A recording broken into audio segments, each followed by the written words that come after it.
கர்த்தர் நல்லவர், அவர் கிருபை என்றும் உள்ளது. ஆண்டவராகிய இயேசு கிறிஸ்துவின் நாமத்தினால் உங்கள் ஒவ்வொருவருக்கும் அன்பின் வாழ்த்துக்கள். இன்று நவம்பர் மாதம் 30ஆம் தேதி. இந்த நாளிலே தேவ கிருபையும் சமாதானமும் உங்களுக்கு உண்டாயிருப்பதாக. பிரியமானவர்களே, விசேஷமாக இந்த நவம்பர் மாதத்தின் நிறைவு நாள். கர்த்தர் இந்த நவம்பர் மாதம் முழுவதிலும் நம்மை கண்மணி போல பாதுகாத்தார். அற்புதமாய் நம்மை நடத்தி கொண்டு வந்திருக்கின்றார். எனவே நன்றாக துதிப்போம். இந்த நாளில் நாம் தியானிக்கும் வசனம் ஏசாயா 41வது அதிகாரம் 15வது வசனம். இதோ போரடிக்கிறதற்கு நான் உன்னை புதிதும் கூர்மையுமான பற்களுள்ள எந்திரமாக்குகிறேன்.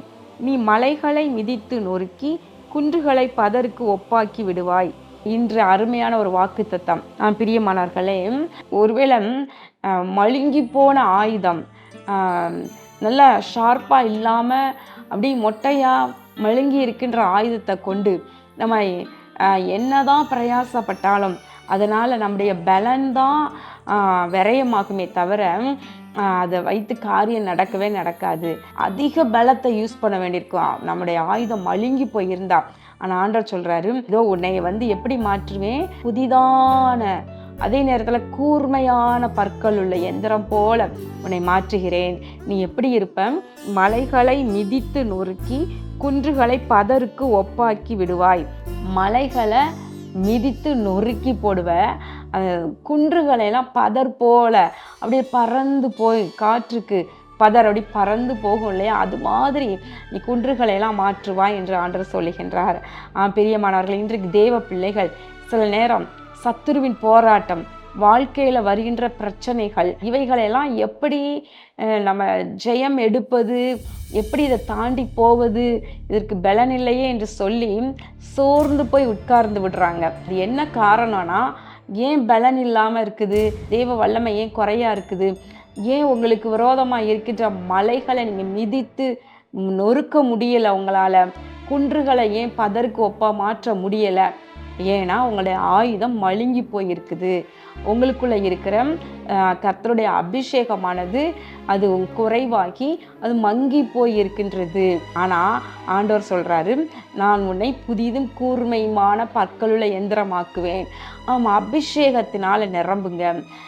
சங்கீதம் 92:10வது வசனம் சொல்கிறது, என் கொம்பை காண்டாமிருகத்தின் கொம்பை போல உயர்த்துவீர், புது எண்ணெயால் அபிஷேகம் பண்ணப்படுகிறேன் என்று சொல்லி. அப்போ பார்த்தீங்கன்னா, புதிய அபிஷேக தைலத்தினால நிரப்பப்படுங்க. தேவ சமூகத்தில் காத்திருங்க. கர்த்தருக்கு காத்திருக்கிறவர்களோ கழுகுகளை போல பலன் கொண்டு என்று சொல்லப்படுகிறது.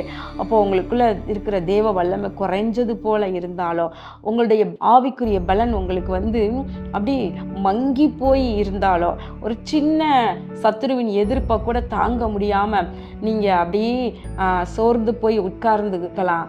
ஆனால் நீங்கள் ஆண்டவர் சமூகத்தில் நீங்கள் பலப்படுங்க. புதிய கூர்மையான பற்களுள்ள எந்திரமாக மாற்றுவேன் ஆண்டவர் சொல்கிறாரு இல்லையா. அவர் சமூகத்தில் காத்திருங்க. ஆண்டவரே, என்னை அப்படி மாற்றும், என்னை நிரப்பும். அன்றைக்கு தாவீது கையில் சிறு கூழாங்கற்கள் தான், ஆனால் அதை கொண்டு பார்த்தீங்கன்னா 40 நாட்கள் சவாலாய் நின்ற கோலியாத்தை விழத்தள்ளி இஸ்ரவேல் மக்களை ரட்சித்தான் என்று பார்க்கின்றோம். பிரியமானவர்களை, சாதாரண கூழாங்கற்கள் தான். தாவீதின் கையில் இருந்தது சாதாரண ஒரு ஆயுதம்தான். ஆனால் அது எப்படி கூர்மையா, எப்படி அந்த கோலியாத்தை விழத்தக்க அளவுக்கு அதில் பலன் இருந்ததுன்னா, அது தேவனுடைய அபிஷேகம் என்கிற ஒரு பெரிய பலன் தாவீதுக்குள்ளே இருந்ததுனாலையும் கர்த்தருடைய நாமத்தினால் வந்ததுனாலையும் அந்த ஒரு பெரிய ஜெயத்தை பெற்றுக்கொண்டார் என்று பார்க்கிறோம். என்ன பிரச்சனை இருந்தாலும் சரி, என்ன சவால், கோலியாத் மாதிரி உங்கள் குடும்பத்துக்கு விரோதமாக நின்று பயமுறுத்திக்கிட்டே இருந்தாலும் உங்களுக்குள்ளே இருக்கிற பலன் நீங்கள் மங்கியதாக இருந்துச்சுன்னா, மழுங்கின ஆயுதம் போல் நீங்கள் பயந்து போய் இருப்பீங்க நீங்கள். ஆனால் தேவனுடைய அபிஷேகத்தை நீங்கள் பெற்றுக்கொண்டு கர்த்தருடைய நாமத்தினால் நீங்கள் எதிர்த்து அந்த சவாலை நீங்கள் மேற்கொள்ளலாம். அந்த மலையை நீங்கள் நொறுக்கி போடலாம். எத்தனை பிரச்சனை குன்றுகளை போல் அவங்க வாழ்க்கையில் அப்படி வந்து நின்றாலும் கூட அத்தனை குன்றுகளையும் பதருக்கு ஒப்பாகி விடலாம். கர்த்தர் உங்களை அப்படி மாற்றுவார். தேவ சமூகத்தில் காத்திருங்கள். அபிஷேகத்தை நிரம்ப நீங்கள் பெற்றுக்கொள்ளுங்கள். புது எண்ணெயினால் அபிஷேகம் பண்ணப்படுங்க. கர்த்தருடைய நாமத்தினாலும் கர்த்தருடைய பிரசன்னத்தினாலும் உங்களுக்கு விரோதமாக இருக்கிற மலைகளை நீங்கள் நொறுக்கி நீங்கள் அதை ஜெயம் எடுங்கள். கர்த்தர் உங்களை ஆசீர்வதிப்பார். கண்களை மூடி ஜெபம் பண்ணுவோமா?